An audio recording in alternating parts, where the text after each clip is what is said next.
to ask? Well, Brian, it's interesting you mentioned that, because both the Habeck speech, the German Vice Chancellor, and the Macron announcement prompted our very keen regular viewer, Terry Boardman, the noted author and speaker, to message me the other day and say this very much puts me in mind of Earl Grey's speech of the 3rd of August 1914, the most deceptive speech perhaps ever delivered to Parliament, saying Britain doesn't want a world war, and then as it were, behind his hat, but we've already told the French that our navy's in play for the coming World War. And of course, we were already 8 years into negotiations with Belgium then, while Belgium was pretending to Germany still to be a neutral country. So lots of discussion there. More in extra time if we can fit it in about the deep state, because the New York Times has come out with a puff piece commissioned from freelancers saying, isn't the deep state wonderful? Nothing to worry about. Those who were listening to Mark Anderson regarding this evening's Zoom call, this is one of the few weeks of the year where, due to misalignment of daylight savings time, it will only be midnight start, not a 1 a.m. start for those following from Britain. So perhaps a few more will be able to join because of that.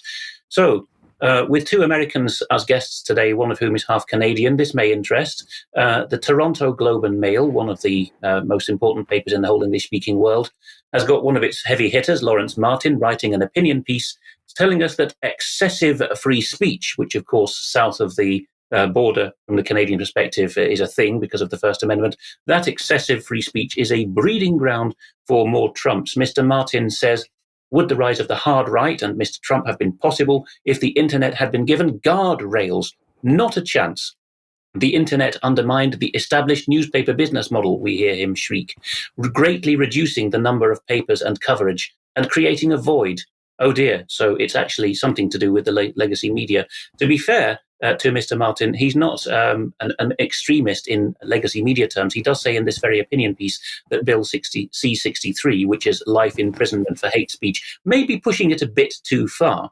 But if you look at his biography, you will see that he's been based in Washington for years for Canada's leading newspaper title, and that he is a recipient of many awards, including McMaster University's Lifetime Leadership Achievement Award. So he's not a minor figure there. We see what's coming.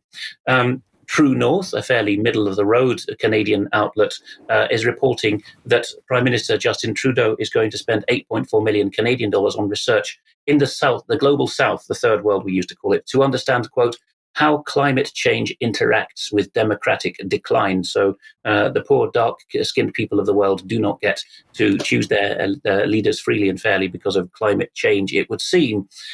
Finally, in this mini Canadian segment, the National Post is reporting that a secret report by the Mounties, the RCMP, Canada's federal police, this was a 5-year whole-of-government review of threat horizon for Canada, says that Canadians may revolt once they realize how broke they are, that under 35s will never be able to buy a place to live in Canada because the house prices there are even worse than the US and Europe. It's secret, but it's a heavily redacted version, was eked out through freedom of information. And ironically, it says, and there'll be more about this kind of irony from Germany shortly, the report's particularly heavily redacted sections included one carrying subtitle, Erosion of Trust. Well, think of what we were just reading in the opinion piece from the Globe and Mail.